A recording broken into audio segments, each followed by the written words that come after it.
All right. Hello, everyone. Welcome to this week's edition of A Sip of Knowledge with Marty Duffy from the Rhoades this week, Lew Bryson and Liz Rhoades, plus this week's special guest, Charlie Smith, who I will let your host introduce you to more formally in just a minute. Before we get started, real quick, as always, I'm Will Hookinga from Zavvy.co. Just want to point out a few ways you can communicate with one another, send in questions, things like that throughout the show today. So on your right, you'll see a chat box. Feel free to just say hello. Let us know where you're joining us from around the world. It's always great to see that. If you do have a specific question at any point for Charlie or for any of your hosts, there's a little button at the bottom of the screen that says ask a question. And surprise, that is the best way to ask questions. So just click that button, type your question in, and hit send. I'll be keeping an eye out for those throughout the show today. And last but not least, feel free to invite anyone you know to join us. There's a share button at the top that makes it easy to do that. But with that out of the way, Liz, Lew, Marty, I'll turn things over to you now. Thanks there, Will. You're the best. Hey, I'm here in beautiful New York City, and I was in a bar last night. I'm sitting at the bar, and a reverend priest and a rabbi walk into the bar, and the bartender takes one look and says, "What is this, a joke?" Thank you very much. Wait a minute. I'm getting calls. There you go. Hi, everyone. My name is Martin Duffy. I am a former senior defrocked. Senior master whiskey for DIAGEO, Johnny Walker Classic Malts, Bullet, Crown Royal, etc. Yeah. 14 glorious years doing that. 18 inglorious bastard-like years as the national brand ambassador for Benedictine French Liqueur. And then 8 years as the co-producer of the Chicago Independent Spirit Expo. And for the last, oh my gosh, I don't even have a glass next to me. We got one. Don't worry, buddy. We got you covered. There you go. Thank you, kids. For the last 7 years, I've been the sole brand representative in North America for the Scottish glass, the whiskey glass, Glencairn. Trying to get it up there. Love the accent. Up there it is. You can see the printing. Yep. Very nice. Liz, of course, is. Wow, the water seems incredibly bubbly. Are you fizzy water, or do you need to clean your glass? Is that a little champagne? Effervescent. It is effervescent. Some Spumante, maybe. Go ahead, Lizard. Hey everyone, welcome. It's if you haven't gathered, it's New York City Whiskey Week. So awesome. Sacrilege. This isn't whiskey, but at any rate, thanks for joining us. I'm Liz Rhoades, technical distiller and spirit consultant. Have over a decade of experience across alcoholic beverage, spanning across several different sites and product types and spirit types. Different continents. What's that? Different continents. Yeah. Yes, and continents. I've worked across. I'm incontinent. Okay, I'm just going to continue. I'm sorry, go ahead. Please do. I've worked across beer, rum, vodka, but my particular favorite and expertise, of course, is whiskey. That's why we're here. I spent most of my career at a tiny little mom and pop company known as DIAGEO, but I'm now currently founder and principal at Spirit Safe Consulting. And better yet, you can learn more about it if you scroll down to the About the Host section. There's a little link to my website, so check it out. Lew? Thanks, Liz. I'm Lew Bryson, whiskey writer. I am sporting the cap today because my heat's out and it's kind of cold here. So I have not worked for DIAGEO, unlike everybody else on the screen. And I was managing editor of Whisky Advocate Magazine for 20 years, and I am back on my own freelancing. I'm a senior drinks writer for the award-winning Daily Beast website, and pushing the hell out of my wonderful book, Whiskey Masterclass. Thank you very much. And today I am drinking something completely different for me. A bottle of whiskey that I actually paid for. Yeah, I know, it's weird, right? The world stood on its head. I was at Trader Joe's and I saw this shit and I thought, hey, I'll try this. And you know what? I got to tell you, for $22, that's not bad. That's $22? $22. It is a single malt, Isla sourced. They don't say where, and they never do. Whiskey. I'm guessing from tasting it, somewhere between 8 and 10 years old. Might be a little bit on the young side, but still, for $22, I'll be back. Just saying. He's the Lewinator, the Brysonator. I'll be back. So that's all I got. That's all I got. I didn't even know if I was going to be here today because we are moving house, and thanks to some really fast movers, here I am. Yeah, happy moving day. Thank you. I like how your windows, all your doors seem blocked off, and the way you're dressed. I thought you were Randy Quaid in hiding. No, actually, I'm just stealing everything in this house and taking it to mine. I did have the pantyhose over my head, but I'm taking a break. Well, everyone, welcome to this week's Sip of Knowledge. This week, very special. There's a guy who I consider among the pantheon of distillers that I used to always. He was always a great resource for me when I was at DIAGEO. I always had loads of questions for him. He never really answered them, but no, he did. It's that annoying Marty again. He probably thought that. He probably did, because I might have a question. But he is a man who's been in the industry, and we really wanted him on because he's been in the industry a long time. In fact, he came up with the word Uscabitha. I mean, he coined that. And then later on, he said, "All right, go ahead, call it whiskey if you want. I like my word better."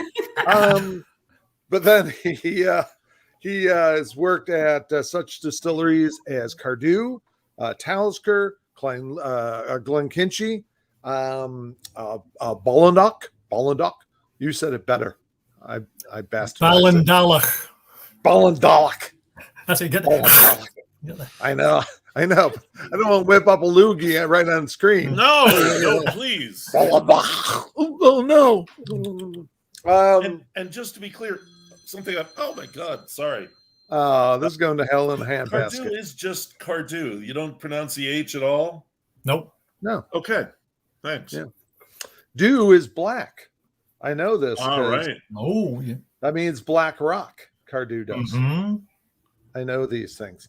Anyways, a man who I have a lot of respect for, and I think everyone here, and oh, by the way, Lou, 3 out of 4 people have worked at DIAGEO. I think this proves it. Apparently so. You are the outlier. Everybody, just holding up my end of the statistics there. A man who distills in his sleep, Mr. Charlie Smith, everyone. Hi, Charlie. Yeah. Good to see you all, guys. Nice to be part of the crew. Well, I avoided the word DIAGEO. Charlie, I'm afraid to ask. Usually we ask folks, hey, can you just kind of give us a little rundown on your resume, your backstory? But your story goes back. Yeah. I mean, this is only an hour-long show. Yeah, exactly. What have you got? If you could, give us an idea how you got into the business initially, and when was this? I think in the late 60s. No, I or 70s. Was 70s? I did an engineering degree, and in the early 70s, I was working with a small engineering company who manufactured mash tuns. Oh. And they were installing the mash tun and the associated bits and pieces at a site in Dufftown, which became Pittyveich Distillery. Oh. The short-lived Pittyveich Distillery, which lasted about 19 years. Now, I immediately will say that the time span has actually nothing to do with me. I'm not guilty whatsoever. It was only 90. Nothing that I did. When I was there, the thought struck me that, if they're building a distillery here, they might need somebody to look after it, bring it into life. So I thought, I'll ask the question. So I fired in a letter saying, I think I would be excellent, in terms of being a distillery manager, having absolutely no experience whatsoever of distilleries or distillation, but a very high opinion, obviously, of my abilities. They turned around and said, thanks very much, but no thanks. However, we do have a dark grains plant, which is the animal feeds plant that is being built alongside the distillery. And we need an engineer to look after that. So how's about becoming the plant engineer for our distillery group, which was at that time was Dufftown, Pittyvake as it was going to be, an Inchgower distillery, which is also in the northeast of Scotland. And I thought, well, if this is an intro into the business, then why not? So I grabbed that and I started in January 75. Less than 2 years later, the manager at Blair Athol Distillery decided to leave. The guy who was the manager at Pittyvake Distillery, he and I shared an office. In fact, we sat on opposite sides of the desk. And he was one of these big, old-fashioned, traditional desks. And that was the point in time when the chairman of the company of Bell's, as it was, came up and said, I'd like you to move from that side of the desk to that side of the desk. Not That's how you got a promotion in those days. That was it. No indication of the change of status. The word manager was never mentioned. It was just basically move your bum from here to there. And the rest is history. That was the start. Yeah. Well, so now you've at Diageo, and we touched on this in our little pre-show chat. At Diageo, they loved moving you guys around. I mean, there's very rarely you had a distiller at one distillery. I mean, maybe Billy Stitchell at Kalila was like one of the few examples, and I think that's because they just couldn't drag that guy out of that distillery. I think it was something to do with the ball and chain. He was attached to it. He loved that, and he didn't want to leave the island. He loved that, or he had something on him. That I think that's the essential part of Islay. Billy's predecessor was Grant Carmichael. You probably met Grant. Grant was the self-imposed laird of Islay. He was a great guy. He was a super guy. He was the manager at Lagavulin. But as I said, Billy was actually at Kalila prior to going to Lagavulin. So he fell heir to Islay, basically, when Grant retired. But you're right. The thing about Islay is that mainland people didn't want to go there. Island life is pretty unique, I think, is a simple way to put it. And I certainly found that at Talisker. You've got to adapt to their way of living, their culture, everything about how they operate. And always remember, one of the differences between Talisker and Islay and Skye was the fact that somebody said to me, "You've got a bloody bridge to cross." Yeah. We don't. So yeah, you could scoot off the island pretty rapidly on Skye, so people didn't get moved around that much in terms of the mainland and Islay, although it did happen, particularly in the malting side of it.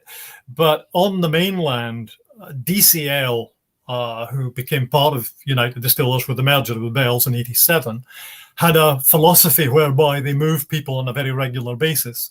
But also, as part of that, they had a hierarchy. So you had literally, of their 40-odd distilleries, which they had at one time, they literally had a pecking order.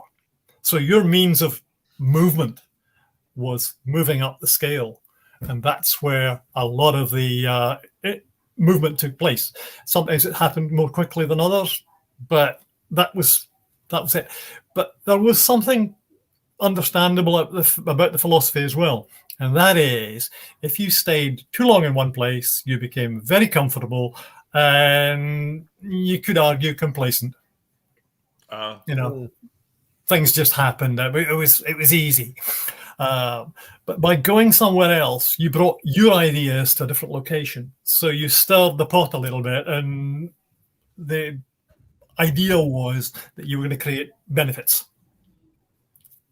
Whether they were marginal, whether they were major, they would still be perceived to be benefits. At least that was the thinking behind it. And I think it worked to a certain extent. I've certainly felt it was good, certainly for me, in terms of moving from Dufftown to Cardew to Glencairn to Talisker, because I can look back and say that each of the locations I went to, I actually improved things. The things I did, which changed the production, changed things.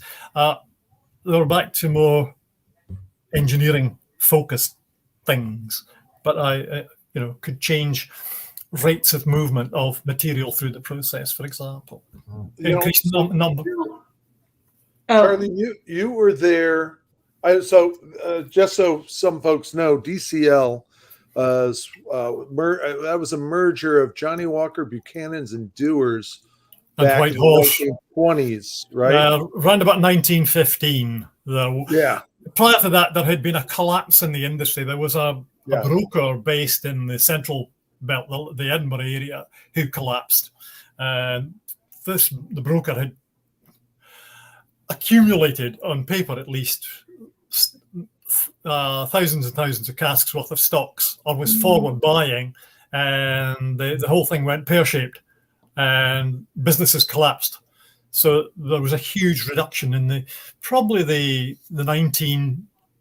to 1910, and by the 1915 period of time, the industry was contracting massively. So it made sense for, as you say, Johnny Walker, Dewar's, Whitehorse, and one or two other minor brand names to amalgamate to form, I think it was Scottish Malt Distillers first of all, plus there was Scottish Grain Distillers, which were both part of DCL. But really by the 1920s, I think the number of distilleries was down to pretty well a handful anyway. The whole thing was collapsing. And then, then during your tenure, I mean, you saw a lot of change happen as far as all those mergers. I mean, DCL and Bell's, and then another 10 years later, Guinness got in the act. And then United Distillers merges with Grand Met, and then you have DIAGEO.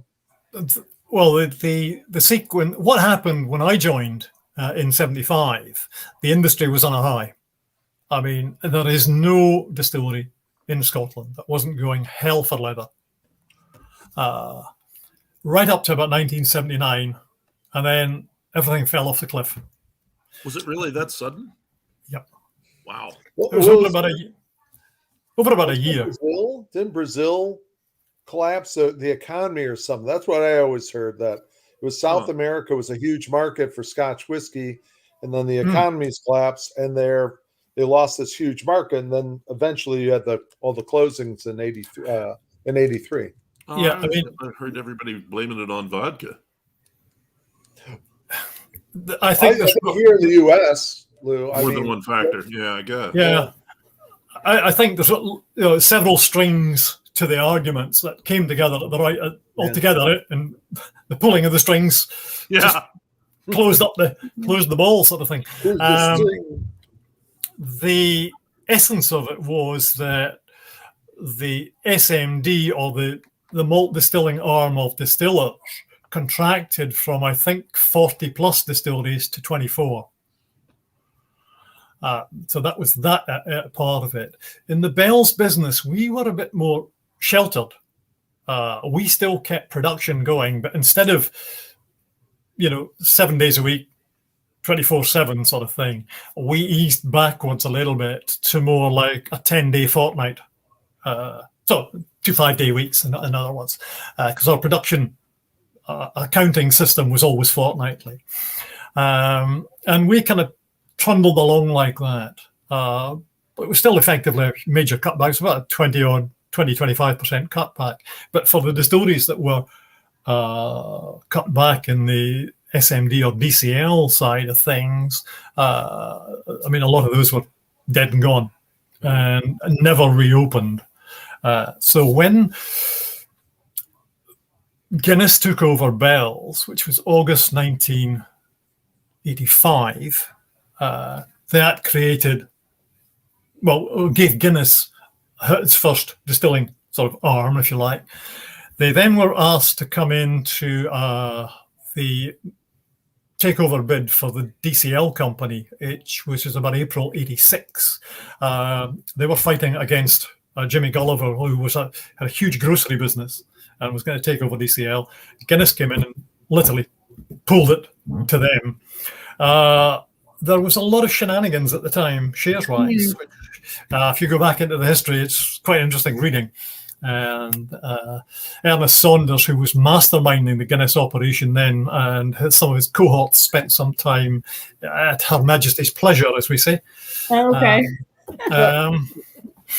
After that, but that pulled the DCL and distilling side of the DCL business into Guinness. In 1987, January 1987, the company, Guinness Company, decided to pull that together into one amalgamated company called United Distillers. And there were several names appeared after that. It was United Distillers, United Malt and Grain Distillers, and so on. But effectively, that was it. No. UDV was much later. UDV was in the 1990s when Guinness or the Guinness and United Distillers group merged, in inverted commas, with the Grand Metropolitan Group. Yeah, Grand Met, yeah. Which, and the distilling arm of that was IDV, which is where the V comes from, so International Distillers and Vintners joining UD. So we then had UDV, which subsumed into DIAGEO. And then a few years later, Seagram's. Yes. No. Seagram's is part of Chivas. Yeah. Nothing to do with DIAGEO. Well, it is not. Well, no. As time went on, so I thought they split it up. Yeah, DIAGEO split up Pernod Ricard. With Pernod Ricard, they split up Seagram's. Which was the largest distilling. Yes. They divvied it up. Yeah, it was divvied up. Yeah, it was. Yeah. And then also too over here in the States, anyways, we had at one point I was representing Johnny Walker and Dewar's when you still had Shefflin Somerset. Yeah, they imported both, and then when they bought Seagram's, they had too much whiskey, so they had to sell some off, and that's where Bacardi. I don't know if Bacardi got Dewar's at that point, but Bacardi came into let's see. I was at Cardew when the Bacardi thing happened because I had a phone call the night before the announcement, or the afternoon before the announcement, because at the time I was at Cardew, I was also looking over and managing Craigellachie Distillery.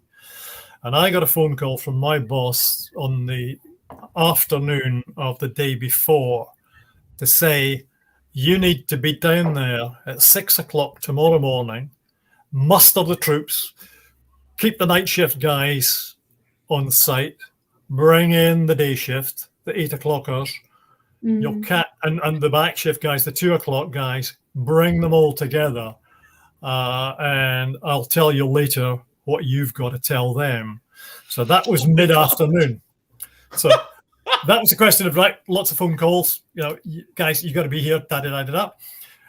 But 9 o'clock that evening, I then got an extended phone call, and I went to the office to my computer to get the text that was emailed, which was to tell everybody at Craigellachie what was happening about the Bacardi buy-off of Altmore, Craigellachie, Aberfeldy, and which other one? the one at Nairn,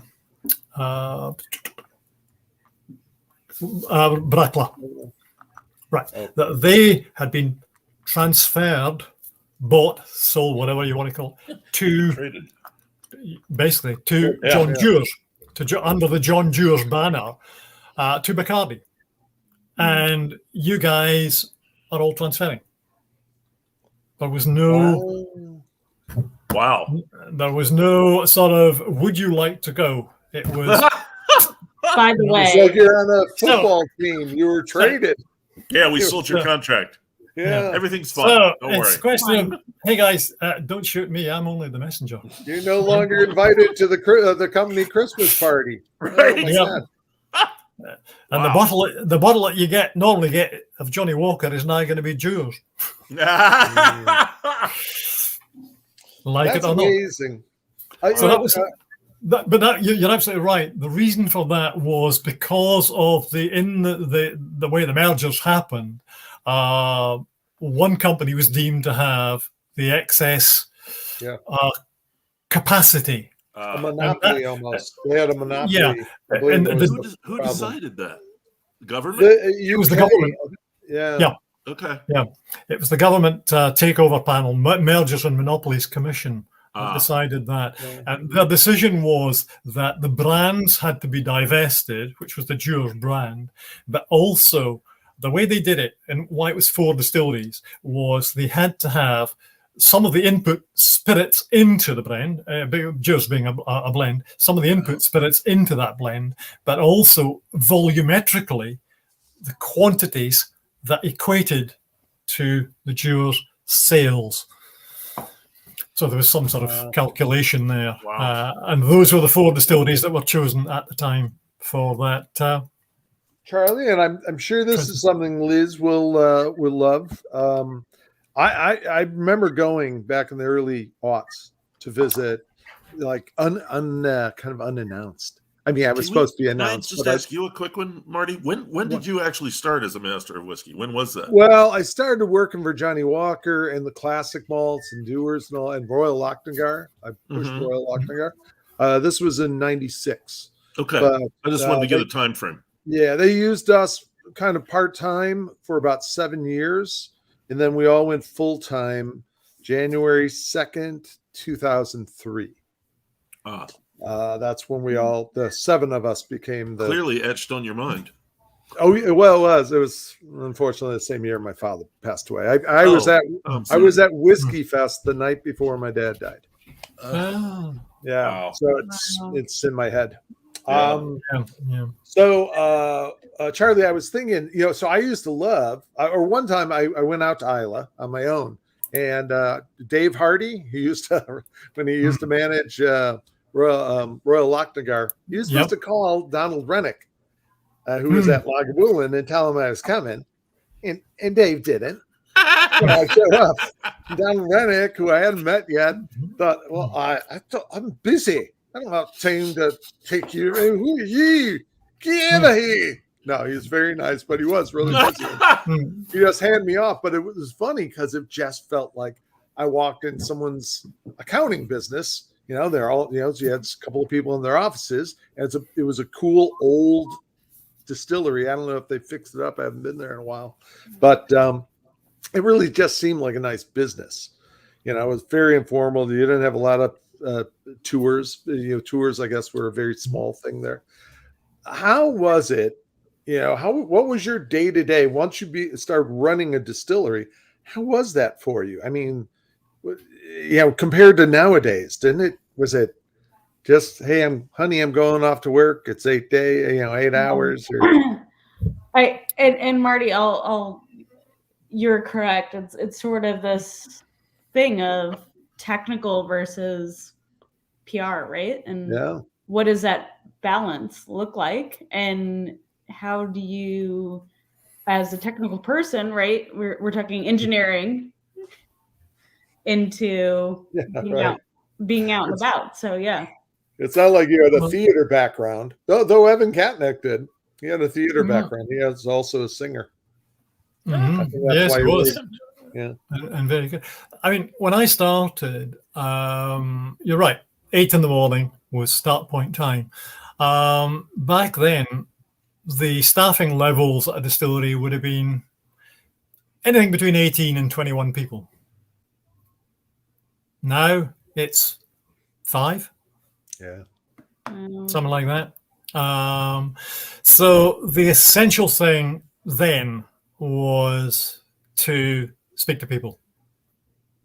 All the record keeping was manual, so there were lots of things to read. Yeah.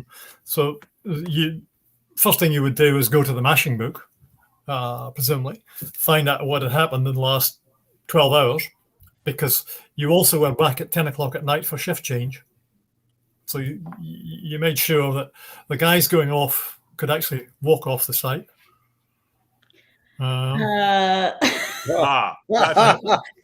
Upright.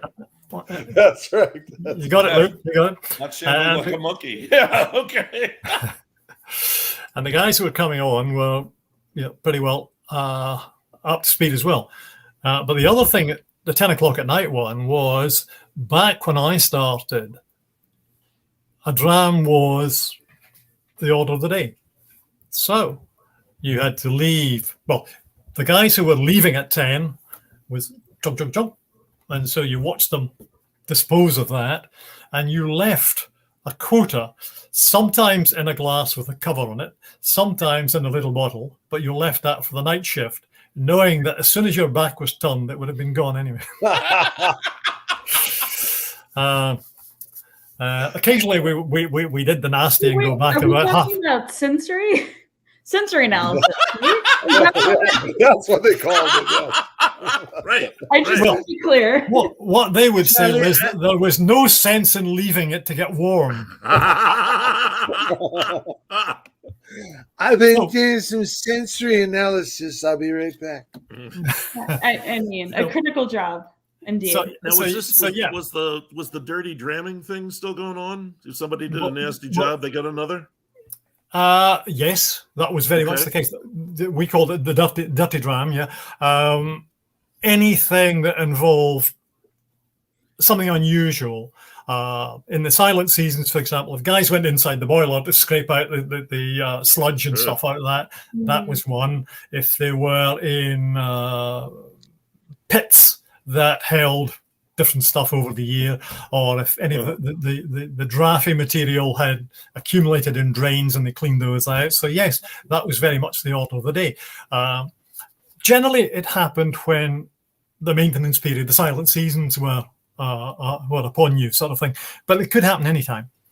So yes, that was another opportunity. Back in the days of malting, the guys got one for emptying the kiln. Because a lot of that was mechanical. It wasn't mechanical, but actually hand shoveled out to empty the kilns out. So that was a hot job, and that warranted a dram as well. Which sites had malting on site that you? None. In terms of malting on site, stopped really around about the late 60s. But I think Cardew stopped about 1968, 69. Dufftown had stopped 65, 66, something like that period. So all the distilleries still had the malting equipment there, but very few of them did their own malting anymore. And that was the point in time where the big maltings companies, like Murrayfirth Maltings, as they were known in Inverness, ABM, Associated British Maltsters down in the Montrose area, still had, they were the ones who filled the gaps, sort of thing. But all the SMD ones certainly were closed by that time as well. And that's where staff levels in the distillery could be up to 50. Right. So it was knocking that unit op away, right? And knocked down the employee. That was gone. But as I say, the evidence of it all was there still in terms of the kilns, the steeps, whatever. But the manpower had dissipated from that. I mean, as I say, you were talking of certainly 40 to 50 people in the distillery by that time. At that time, that was now down to 1820, which is purely shift operations plus warehousing staff. And now Spirit goes off in tankers. So you've got kind of 5 guys, or girls and guys. I mean, it's not just men only. I mean, there's now a good mix of both. Got to watch what you say now. Genders. It's all good. Yeah. People who distill, I think, is the Distiller people. Yeah, distillery people. Yeah. Charlie, Gregor Kadnack grew up at Cardew, along with a number of other distillers, whenever his dad was the head distiller. And he used to talk about, like, during shift breaks, there was enough people at the distillery that they'd have a football game in the field next to Cardew. And then, I mean, what was it like having seen this develop over the years where automation came in? And there's nothing against automation. It's probably more exact, but to see those crowds, those guys you used to work with, and then it got smaller and smaller and smaller. And now you could run a distillery with just a handful of people now. It was... Is that a sad thing? Yes, for me it was. And that was one of the reasons why, when I was approached by the family to help them to, not so much design, but to help them through the whole essence of getting Ballandalach started, the reason I said yes was the fact they said they wanted a traditional distillery.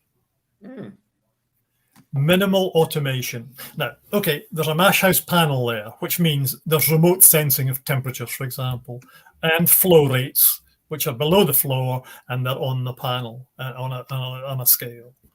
But there are 120 plus manual valves. You can't transfer from A to B without opening and closing valves and starting a pump and turning on a steam valve. And that to me was an absolute joy. And that was why I said yes. It was back to basics. And, the number of old guys, my age and older, who have said, this is great. This is how it was. This is what we should be seeing. So obviously from a consistency point of view, automation is fantastic. You're going to get repeatability, which you could never. I mean, I remember, particularly back in the 70s, 80s, watching 2 mashmen, and no 2, or more than 2, no 2 guys would do exactly the same thing. Okay, you got grist into the mash tun, and you got wort out that way and wet draft out this way. But between the 2, the steps were nominally the same. But that was it, nominally. So there's always differences. One would have the cooling water valve would be at that setting. The other one would have it slightly the other way. The rates of production, there was fluctuations all the way through. Now, was that a bad thing or not? Was that part of the... I know Harlan Wheatley at Buffalo Trace refers to, he says that there has to be a certain amount of controlled chaos in the situation. I think so. A range, and it might be a small range, might be a larger range, but that's how you, they seem to think that's how you get the best whiskey, by not being here, but here. Yep. Yeah, I think that's right. And I would subscribe to that wholeheartedly. Liz doesn't look like she thinks it's right. I'm sweating right now. I want to see the young buck. I want to see the young buck take on the old master. Come on, Liz. Uncontrolled is not controlled, right? Like, but how do you know it's going to be that same amount of uncontrolled? But right? The interesting thing about it, Liz, is when I say the guys are doing things slightly differently, they are consistent in themselves. Sure. And so back to your point. So we have this variable. So that introduces a variable between me and Marty, for example. But if I'm doing the same thing every time and he's doing the same thing every time, it's like, in a way, to me, it's a bit like taking spirit from short fermentations and spirit from long fermentations. At the end of the day, they're going into the receiver. So you're getting the benefit of the 2 things. And as long as you're consistent in doing that, and as long as in each one of those they're consistent, but also that they, in some manner, balance, right? Yeah. Because you said short and long, but if they're both short, they're both long, then that's sorry. I'm overcomplicating this. Yeah, but the short and longs is just an example of differences that come together. But the whole is the end result. And if somebody's doing something slightly differently in this aspect of mashing, and somebody's doing it that way, as long as they're doing that consistency over the piece.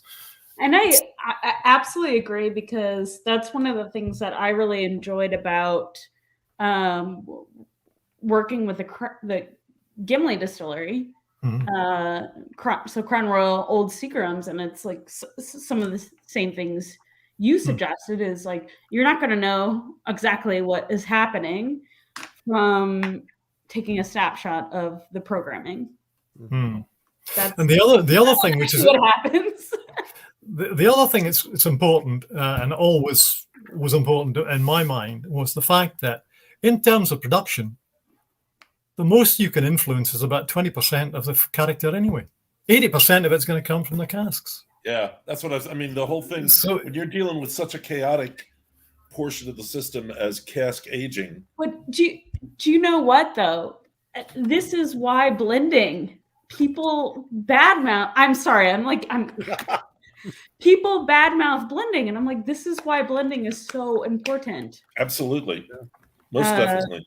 Blending is important if that's the end result that you're looking for. And the advantage of blending, you're absolutely right, is you can bring so many variables together and produce something unique. I mean, let's face it, we could all sit in a room with 20 bottles and we'll all produce something which is totally different. Correct. But they'll still be great, ideally.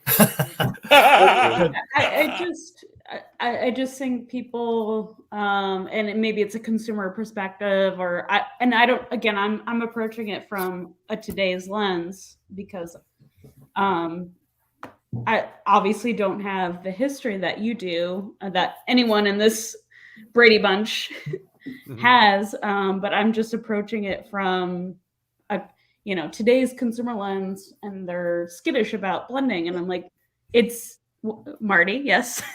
Well, no, I was going to say, I mean, also kind of to your point, Liz, with Charlie and, his era of, I shouldn't say era, it's like your past or something, but, the guys you came up with, you go to those distilleries and you heard also, I mean, it wasn't just all technical. There was so much other stuff.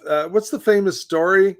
I forget which distillery, and it could be just one of those ubiquitous stories of the new distiller comes in, replaces the outgoing distiller, and he sees a bunch of cobwebs in the still house. And the guy, one of the guys there says, "Oh, I'm sorry about that. We'll clean that." And he goes, "No, don't touch it. Leave it, because you never know what affects the flavor of the whiskey." Micro terroir. And there just seemed in that day, it just seemed like that. There was so much of, there's a little bit of science, a little bit of art, but a little bit of hocus pocus magic that, that unknown. I think that's one of the things that worries me nowadays is we've gone down the scientific line so much that the magic is beginning to disappear. Mm-hmm. Liz. I agree. Liz is the reason. Liz is the reason. I'm not the reason. You miss science. You miss science. I would just like to throw in, I think the whole bad reputation of blending comes directly from marketing single malt as being somehow better. And it's, I mean, that stigma of the word has spread to every aspect of the word blend, to the point where you see people deliberately coming up with weird commingling, any word but blend, because blend is a bad word. And I think American blended whiskey being what 30% whiskey and 70% GNS, that doesn't help. So I think that's, it's almost like the industry's done it to itself. I agree with that. I agree with that. I think that's. I mean, the growth of single malt, great. It's done a super job, but it has done it to the detriment of blended whiskies. But again, blends in some instances and some companies have a huge responsibility for the rubbish they have produced. Also true. Big time. And they still do it. Is where people are picking up on that, and it's the old story. A little can tarnish a lot because of these things get traction. So I'm totally with you, Liz. That, blending is an art, always has been, but has been undermined. And I remember there was a couple of ones in the UK. One was one called Red Hackle. I would not have put it in my windscreen washer fluid to clean flies off the windscreen. I mean, it's foul stuff. But yeah, it's sold. But then it became cheap and cheerful, and that's where a lot of supermarkets and their own blends have a lot to do. That's also where your bottom shelf. Unlike that one. Yep. I had to do a deconstruction of Johnny Walker once for my DIAGEO person in Wisconsin. And we got it together as many single malts, and we got some Cameron Brigg sent over. Because you can't get it over here. DIAGEO won't even send you bottles to a DIAGEO person. So I'm doing a tasting, and I'm telling them, see, all right, now you vat them together. You all have samples, vat them together. See if you can recreate Johnny Walker Black. And then shake them up. Yeah. Take a little cocktail, like a milkshake. So then so I'm saying, you can see there's all these beautiful flavors going to Johnny Walker Black. And this guy off to the side is flipping me the bird. And I'm going, what the fuck? You just examined how these all these things that you like go into that. And you're saying, no, it doesn't. It's not as good as the single parts. Okay, why don't you just go eat apple, cinnamon, and some flour instead of eating an apple pie, moron. I get that all the time. People who will not accept that any blend can be better than the worst freaking single malt. Yeah, and will not believe it. Just can't be. It can't be. Well, they don't even understand that a single. They don't understand what a blend is. And a single malt is basically a blend of vatting. Charlie, that's part of you side there, and maybe that's a part of the issue.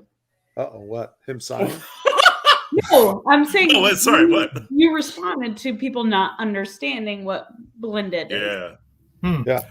Yeah, and that's it. It's back to the old word, and we've used it endlessly over the years. It's education. Yeah. Well, also too, even with single malts, you go to a tasting and people say, "Oh, that's a Lagavulin or a Talisker." You got to work your way up to that. I go, why? Do you work your way up to garlic? No, you have garlic, you have onions, you have strong flavors, and then there's lighter and sweeter flavors. There's different flavors. It's not levels or classes. You either like something or you don't. Yeah, and you get people who then just say, right, that's it. That's the one I like, and that they're not interested in the rest anyway. Yeah. So they're not willing to place not necessarily anything in order, but to give anything else credence for what it has to offer in terms of its character and flavors and all the rest of it. Okay, as long as they keep buying the product, I don't care. But it's disappointing that the single focus is taking away from their opportunity to enjoy other things. By the way, Charlie, I think I should just mention that Corey Bruce was Hi Dad from Oregon. In that case, You should be at work. No, she is at work, I know. She is, I know. She's obviously got 5 minutes spare. I was just going to ask a question. So you mentioned earlier on you started your career in dark grain, so DDG, then of the stop, right, for whiskey production. How did that come into hand? Because I always think about, dryer house, stillage ops. That's sort of the ultimate bottleneck. How did that come into play going back to the distillery and having that base knowledge? Good question. Well put. Okay. Next question, please. Yeah.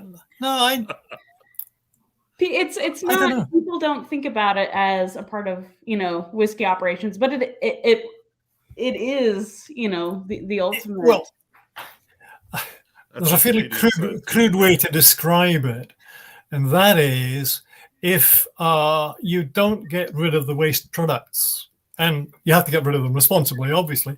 Right. If you don't get rid of the waste products as a human being, you get somewhat bunged up. A distillery functions in the same way. Please dispose of them responsibly. Well, it's a huge I feel like it's a huge topic area right now, especially in Kentucky. And I don't mean to put you on the spot, but I just thought it would be an interest since you started your career there. The great thing about it, the waste, the two main waste products from the distillery, there are three obviously. One is spent lees, which has got to be treated and go back in to the water course as clean water. But the other two, the pot ale and the draft, are valuable in terms of cattle food. The fact you can then convert them from two wet sources of supply, one liquid and one effectively the rest of the mash, into something with a long-term lifespan, 2 or 3 years, by putting them through a drying process, which means it can then go back to the farm to help feed the cattle. We're going to, basically fertilize the ground, which will be used to create barley. So you've got, schnapps, an extremely virtuous circle. Yeah, you've got. It's not totally a virtuous circle, but it's getting close to it. The only problem nowadays is I suppose the thing that we never stopped to calculate then, because it didn't really come up as an area of concern, and that is the conversion cost in terms of what we're doing, because obviously we needed steam to go into the system to create the energy. Now, how can we do it now? Creating steam is not a problem. You can do that in lots of ways. You can use heavy fuel oil, you can use light fuel oil, you can use electricity. We can generate energy from different sources like heat pumps with solar and so on. It's just how effectively we can do it. But I think it's still important that we do. Otherwise, we're going to throw away this residue material, which is a food resource. And why would we want to do that? We want to capitalize on that and get the maximum return we can on the raw product, which is the barley. In the first instance, use it all through the stages that we possibly can. So I'm keen to see the industry, major on that in some respects, because the rest of it we know we can do and we're good at it. Yeah, which is making the product we all like. Charlie, you got when you left DIAGEO, and what was that, about 2007? 2007, that long ago. Wow. 14 years ago this year. Wow. See how old you are, Marty? What? See how old you are? I know. Yeah. Don't be reminding me. I remember you leaving, and you didn't want to retire, so you were revving to go be a consultant. Now, in that same period of time, I think Scotland's gained about 60 distilleries, if not more, and then Ireland's been on fire, and a lot of Scots have been going over to Ireland and making a name for themselves. A lot of Scottish distillers. There's a lot of distilleries worldwide. Yeah. Oh God, yeah. France, Germany. We're over 2,000 here in the U.S. now. Yeah. Well, you've got Canada's growing substantially, especially in the West. Yeah. Australia is beginning to move, and there are countries in between that have a number. So yeah, in fact, Forsyths at Rhoades, who build in fact, they build distilleries nowadays, have shipped one out to Mongolia in the last 3 months. Is that the new DIAGEO one? DIAGEO is doing that one in China. I'm not sure. Massive, is it? But this one's certainly Mongolia bound. So it could be the same one. Sort of China, Mongolia. Yeah, that's what I'm saying. They're kind of close together. That's not tough. Well, that border is in that little part of the world. So yeah, so there's a huge increase. Now, when I started in the industry in 75, there would have been about 152 distilleries. That then went down to, at the lowest, round about 90. Yeah. So what we've seen in the last 10 years or so is the return from the low levels to the early sort of 70s levels. Yeah. So we're back where we were. Size-wise, there's a lot of, this is Scotland. Size-wise, there's a lot of small ones in there. You know, the 1 ton mash, 1, 2, 2.5, 3 tons maximum, compared to what there were before. But yeah, it's growing, and as I say, really huge ones now too. Oh yeah. I mean I'm thinking of the Glenlivet expansion is to what? Taking it to 24 million LOE. Yeah, and I think Glenfiddich had an expansion as well a couple of years back. Yeah, so at 18 stills, I think. Yeah, and I know and they were big as it was. I think the Glenlivet one was 12 doubling to 24, but they've also got a phase 2 or phase 3, which is another 6. It'll take them up to 30. Jeez, and when it gets that, I'm sure the demand will just keep growing forever. Oh yeah. I'm certain. Yeah, it'll never collapse. It'll never go down. Never. I mean, that doesn't happen. As long as you keep taking the medicine, as they say, and give them some incentive to produce. Yeah. I have to say, back in the 90s, when a lot of those distilleries had gone under or closed or just put to sleep for a little bit, there was a lot of that product out on the market, and people weren't into the whole idea of collecting. By the way, that reminds me, I believe it was you. I contacted you once because I was getting a lot of consumers. This is back in their mid to early aughts, and you asked, they were asking me, "Hey, how long can I keep a bottle of Scotch? How long? Will it stay good if I, just put it in the cabinet for like 10, 20 years?" And I go, "Wow, I don't know. I've never had a bottle of Scotch so long." I drink the stuff myself. I'll ask the expert. So I wrote to Charlie. I sent him an email and said, "Hey, Charlie, how long does a bottle of Scotch last?" And he goes, "Hey, a guy was asking if you could lay it down for 10 years. Go, who the hell wants to save it for 10 years? Thank you. Drink it.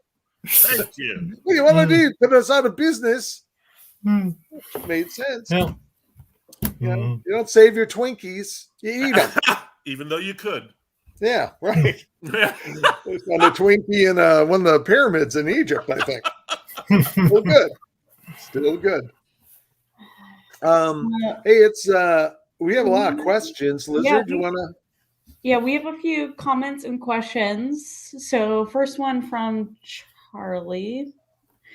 I didn't. Oh yeah, it's you. You're asking yourself. When you're at Glencairn, how much effort was involved in the tourist visitor aspect of the operations?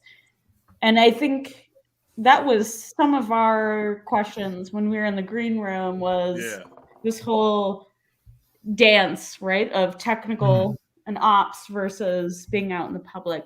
And I think that's changed. So could you comment on that? To be honest, it was very much on the spot thing. Days varied. It depended what the focus was. Always start the day with the process.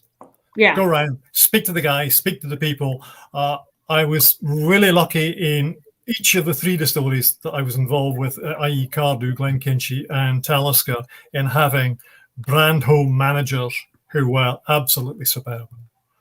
So a lot of the weight was taken by them. However, again, because of the focus of those 3 distilleries in particular, 2 on classic malts and 1 on Cardew as a single malt, plus the Johnny Walker part, there was a huge amount of time that was required for VIPs. Oh. And that was just a question of, you dealt with it. I mean, you got what you knew that Tuesday morning, 9 o'clock, you were going to have the Chinese consulate or the Chinese ambassador or whatever it was, or this MP or Minister for Education or whatever. So you knew what you were going to be faced with, but that still meant I was up and around, did my whiz round. It was my way of checking out that things were okay, that nobody was going to fall over a yeast bag that had been left lying on the floor, whatever it is. But the staff were also good. They did the sweeps. So I was confident in each of those locations in the staff I had behind me. And really, that's the essence of it. You need a good team. A good team. It's not you. You're the front person, but the ones behind you are the ones who do a huge amount and don't really get that much recognition for it, apart from afterwards you go around and say thanks very much. But as I say, for these things it's always a team effort, and you just have to split yourself down the middle to the sign. 10% one day, 20% the next day, whatever it happens to be. Glencairn, I don't know if you've been. Do you go back every once in a while? I was once told by a fairly learned gentleman, you should never go back. And I haven't. Wow. You can never go home again? Was that Dylan Thomas, I think? No, it's not so much that. Because, as I said, when you move around from distillery to distillery, you're going with your ideas, your focus, and you make the changes. When you go back, someone is going to have done that as well. Yeah. And you might not be happy with what they've done. They've done it for the best reasons and maybe for better reasons than the ones you had. So you've always got that. But I don't know. I've kind of adhered to that. I'm still in contact with people at the distilleries or staff who have left the distilleries but are still in contact with them. So I still keep my fingers in the pie, so to speak. But I haven't been back, no. They used to have a lawn bowling, didn't they? The lawn bowling, or what was that called? No, it was bowling. Yeah, it was traditional bowls.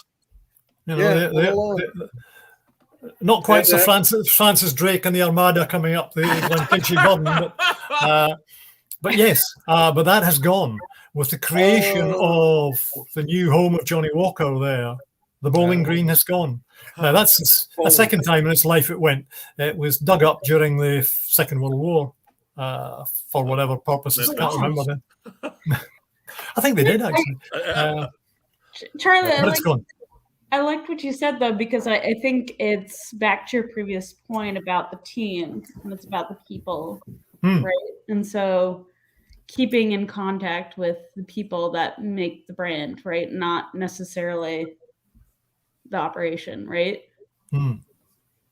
I'm happy to keep in touch with those team members that were there because I wouldn't say it's necessarily a bond, but you create a connection which is strong at the time, essential at the time, really. But it's not something you want to unbreak. Or break, I should say. You want to keep it, as a memory, if nothing else. Yeah. But it's just it's something that I've always felt that it's the right thing to do, and I think we all feel the same way about that. Yeah. But as to going back, no, I know what I did. I know how I was there. I know how my feelings and so on about the place, which are all positive, I'll have to say. Right. But no, I'm happy to. In a way, what you do is you're handing over the controls on the mantle to somebody else. You've been part of history for a short, long period of time, whatever it is. So you're actually in the scratch work on the walls. Is Kay Fleming still there? Yeah. She replaced you, yeah? Kay replaced me, and Kay went from there to Blair Athol Distillery and retired a number of years ago. Did you really? She retired. She looked like she was young when I met her. Yep. She Well, started. you're only 43. Distilling really takes its toll on you. Yeah. It's I need to get a screen filter up. It's okay. Kay started when I was still in Dufftown. Kay started on the auspicious date, the 1st of April. Always a good day to start something project. Yeah. So that was mid-80s, I think. So Wow.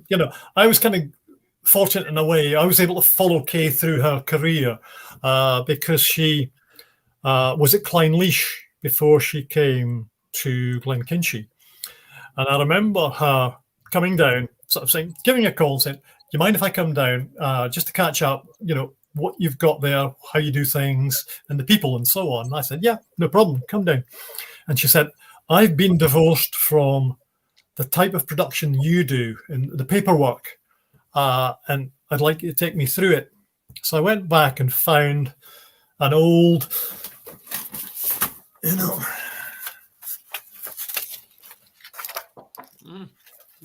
I happened to open it at a page, and the page was the day and date that I had taken her through the procedure for filling casks in the 1980s. So when she came down, I said, Awesome. "You might not remember this, but I've got this written down."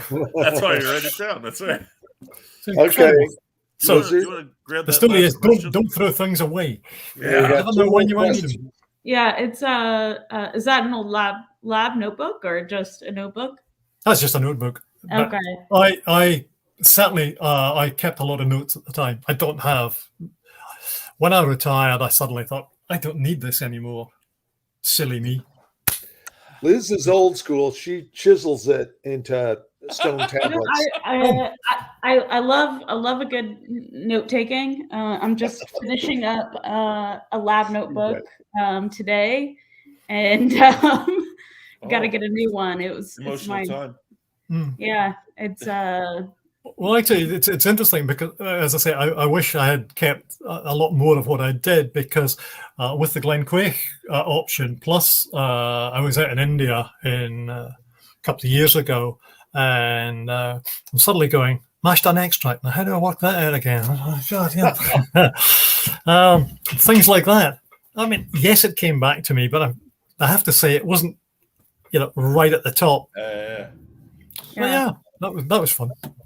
So we have one last question to round out the session today from Rick Johnson. With increase in distilleries worldwide, I have to ask, do you think this is in response to an increase in demand or an increase in wealthy investors indulging in a whim? That's a loaded. That's a bit pointed. Yeah. Charlie? That's interesting.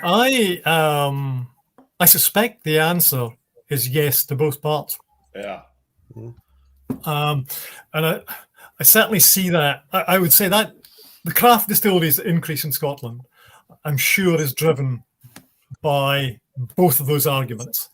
As I say, I know one particular farmer who's grown malting barley all his life and suddenly saying, I'd like to have a distillery as part of my businesses. I can add it on. He's not doing it because, well, he's building it up for his family to a certain extent. And he's, like a couple of guys I've spoken to, is swithering as to whether he wants to go big enough to become commercial or small enough to be more family oriented. And I suspect because he's a businessman, the business side of it's going to win. But I mean, we're certainly seeing that in tequila right now. I was just thinking about that, how many celebrity tequilas and mezcals you're seeing. There's also a growth in demand. So that is an awareness and education. Back to your point earlier. Well, also you do see more and more guys who they're not just drinking the one whiskey anymore. They have this enormous back bar in their basement that would put some actual bars to shame. But they have so much whiskey. But that's where the thing that worries me about that is you've got lots of bottles there. 90% of them will be open. Yeah. Are they being stored in the proper conditions? Yeah. I always have this concern about bars and lighting and heating and I mean, single malts are cork stoppers. And even if they were ROPP, it's the same problem. Air leakage in there is not a good idea. And if you've got bottles which are half full, you're going to get a bloom on the spirit at the end of the day. That's going to discolor. You've got the fact that with warmth in a basement can be quite cold, admittedly, but generally, if you want to be comfortable, you've got some degree of heating in there. You're going to have the air expanding and contracting. So your air coming out, air coming in. What are you pulling in? It's for me, it's a no-no. Unless it's humidity and temperature controlled, I have big concerns about that. And if people are spending tons and tons of money on the supplies they've got and the facility they've got, they just need to have that little bit of extra to safeguard their investment and their enjoyment. Yeah. Hey, I don't know if you saw that, Liz. Doug Smith. Oh, He mentioned at the bottom he was impressed that young Liz even knows who the Brady Bunch is. I was kind of impressed by that too. I am too. That was a good call out, Liz. Yeah. Wow. Marsha. See, I think it was the movies, the Brady Bunch movies that Liz saw. Probably. I mean, Nick at Night. I don't know. Oh yeah. So who do we have next week? Yeah. So Charlie, really super excited that you joined us today. It's been have you back. An incredible conversation. So really appreciate the time you gave us this evening for you. So looking ahead to next week, excited that we have, and I'm just pulling it up right now. So you're not that excited, not really. No, I'm genuinely excited. I am excited because we talked about Australian whiskey coming up, and that's exactly who we have on next week. So Jake Huckey, brand ambassador of Starward, is coming on next week. And Charlie, you hit it on the head. I think Australian whiskey is the next coming up thing. So super excited to talk to him next week. So come back next week. Join us next Tuesday. And Charlie, you should tune in a couple of weeks. We're bringing back Nick Morgan. Oh, yeah, right. Oh, super. He has his new book coming out, and so is he taking 2 strides this time or 1 stride? There's no striding. I think he wrote the book Everything You Want to Know About Sex, but was afraid to ask. Close. Close. Whiskey. Yeah. Oh, whiskey. A little different. But... I thought it was sex. All right. So he has that new book coming out, so we're going to talk to him. But he's an old coworker of yours. Absolutely. Yeah. Yeah, I remember. I think the first time I really met Nick, he came up to Dufftown and was looking for whatever we had, which wasn't terribly much. And then he came to Cardew and went up in the loft at Cardew and spent, I don't know, a couple of hours up there. Came down looking rather disheveled and but happy. I think he'd found an awful lot of stuff he wanted.